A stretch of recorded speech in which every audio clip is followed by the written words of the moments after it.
بسم اللہ الرحمن الرحیم۔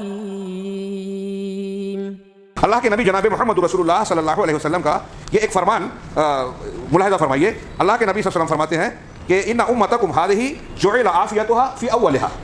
نبی کریم صلی اللہ علیہ وسلم کے اور دین کے تعلق سے ہمارا یہ عقیدہ ہے نا کہ قیامت تک کے جو مسائل ہیں، فتنے ہیں، ان کا بھی تذکرہ ہے، ان سے نکلنے، بچنے اور سنبھلنے کا راستہ بھی اس شریعت حقہ نے ہم کو عطا فرمائی ہے۔ یہ جامعیت ہے، اس لیے کہ رب العالمین کی شریعت ہے۔ یہ ہم کہتے ہیں لیکن ایسا لگتا ہے کہ مسلمان اسے مانتے نہیں ہیں، کیونکہ اپنے مسائل کا حل اس شریعت میں، جس کے بارے میں کہتے ہیں کہ اس میں ہمارے تمام قیامت تک کے چھوٹے بڑے تمام مسائل کا حل ہے، گھر سے لے کے حکومت تک، آپسی امور سے لے کے خارجی معاملات تک، سارے مسائل کا حل ہے، ہم اس کو اس میں نہیں کھوجتے۔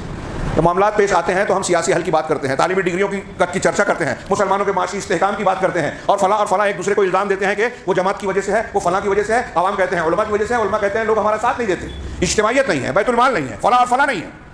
اگر ان پر غور کیے تو ساری بات مرکزی طور پہ ایک جگہ آ کر جڑتی ہے۔ اللہ کے نبی جناب محمد رسول اللہ صلی اللہ علیہ وسلم کی بہت ساری روایات اور قرآن کی آیات کے ضمن میں ایک روایت پیش کر رہا ہوں، صحیح مسلم کی روایت ہے۔ اس میں بیماری کا بھی جسمانی تذکرہ ہے اور علاج کا بھی مجمل ذکر ہے۔ اللہ کے رسول صلی اللہ علیہ وسلم نے فرمایا کہ ان امتکم هذه جعل عافیتها فی اولها، تمہاری یہ امت، اس کی عافیت اس کے ابتدائی اول حصے میں ہے، یعنی پہلا دور صحابہ اور تابعین کا جو دور تھا وہ فتنوں سے محفوظ رہا۔ اس کا یہ مطلب نہیں ہے کہ ان کو آزمائشیں نہیں آئیں، ان کو جو آزمائشیں آئیں، جیسی قربانیاں ان کو دینا پڑی، ہم کو اس کا 10 اور 5% بھی درپیش نہیں ہے، لیکن وہ ایمان کے اعتبار سے، فتنوں سے محفوظ رہنے کے اعتبار سے عافیت میں تھے بعد والوں کے مقابلے میں۔ آپ نے فرمایا وَسَيُصِيبُ آخِرَهَا بَلَاءٌ وَأُمُورٌ تُنْكِرُونَهَا، اور اس کے آخری حصے کو، بعد والے حصوں کو ایسی مصیبتیں، بلائیں اور امور معاملات پیش آئیں گے جسے تم ناپسند کرو گے۔ اللہ کے رسول فرماتے ہیں وَتَجِيءُ فِتْنَةٌ فَيُرَقِّقُ بَعْضُهَا بَعْضًا، اور ایسے فتنے آئیں گے کہ ایک دوسرے کو نرم اور ہلکا بنا دے گا، یعنی ایک کے بعد ایک فتنہ، ایک کے بعد ایک فتنہ۔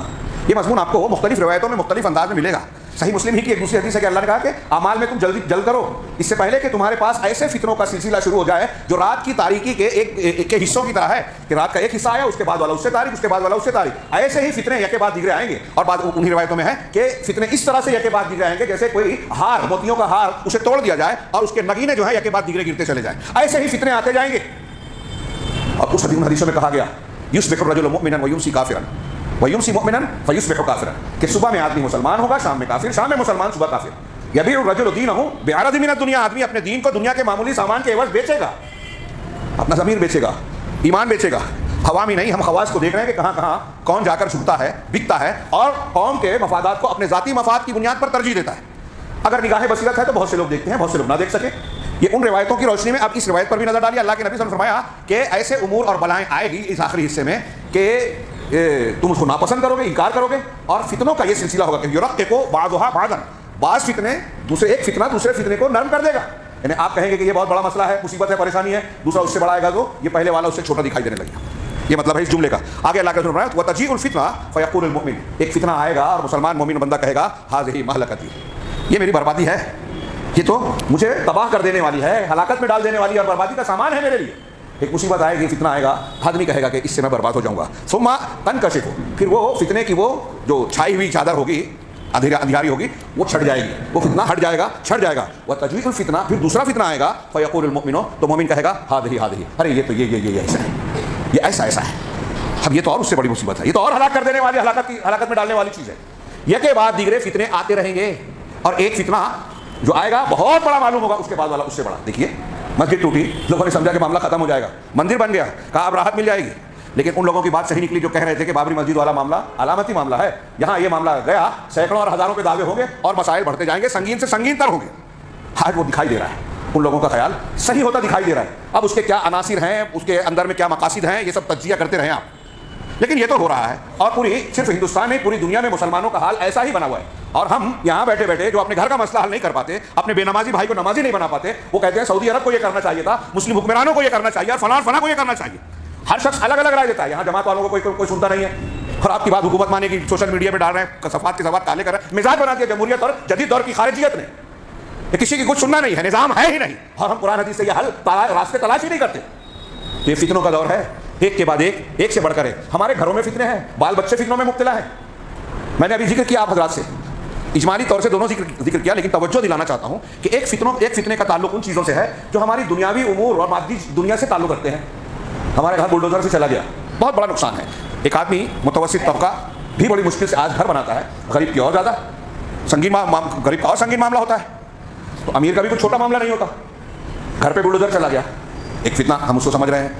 ہمارے بچے گرفتار ہو رہے ہیں، جھوٹے مقدمے میں پھنسائے جا رہے ہیں، مساجد پر دعوے کیے جا رہے ہیں، اوقاف پر منڈلا رہا ہے قانون کا خطرہ، جس کی وجہ سے بہت سارے مسلمانوں کی ہزاروں ایکڑ زمین کو کبھی بھی تلوار لٹکے گی. وہ اس کا آخری فیصلہ ایک غیر مسلم کلیکٹر یا دوسرا کرے گا، اور ہو سکتا ہے کہ کسی ادیوگ پتی اور بیوپاری کے حوالے جہاں جو زمین کی ضرورت پڑے گی دے دیا جائے گا قانونی چکر گھما کے، اور کسی کا بنگلہ اور غلط ناجائز پراپرٹی کو تحفظ اور بچاؤ دیا جائے گا. یہ خطرہ بھی منڈلا رہا ہے.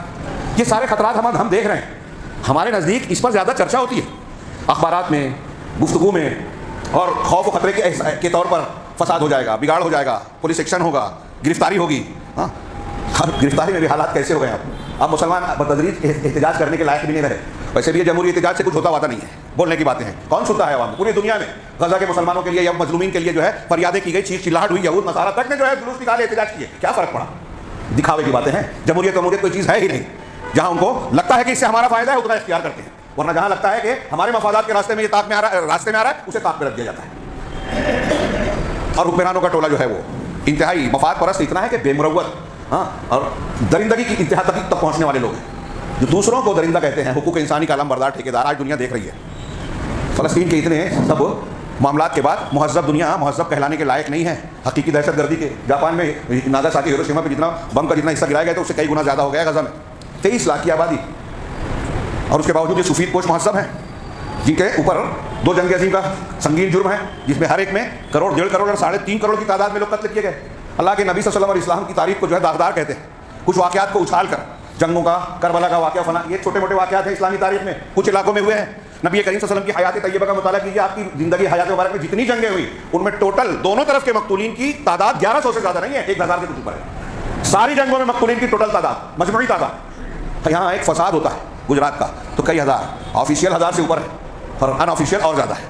تو بہرحال میں کہنا یہ چاہ رہا ہوں کہ ہمارا یہ جو مادی نقصان، گھر کا، جان کا، مال کا، روزگار کا، قوانین کی تلوار لٹکنے کا، خوف و دہشت کا، ہجومی تشدد کا، یہ ہمیں زیادہ سنگین دکھائی دیتا ہے. اس پر ہم زیادہ گفتگو کرتے ہیں. لیکن یاد رکھیے، آپ نہیں توجہ جاتی ہے تو توجہ دیجیے، نہیں مانتے ہیں تو مانیے کہ اس سے بڑا نقصان، اس سے بڑا فتنہ وہ فتنہ ہے جو آپ کے بچوں کو، ہمارے اور ہماری اگلی نسل کے دین، مذہب، فکر اور عقیدے کو ٹارگٹ کرتا ہے. یہ بڑا نقصان ہے. السلام علیکم. ویڈیو پسند آنے پر اپنے دوستوں کے ساتھ واٹس ایپ اور سوشل میڈیا پہ ضرور شیئر کریں.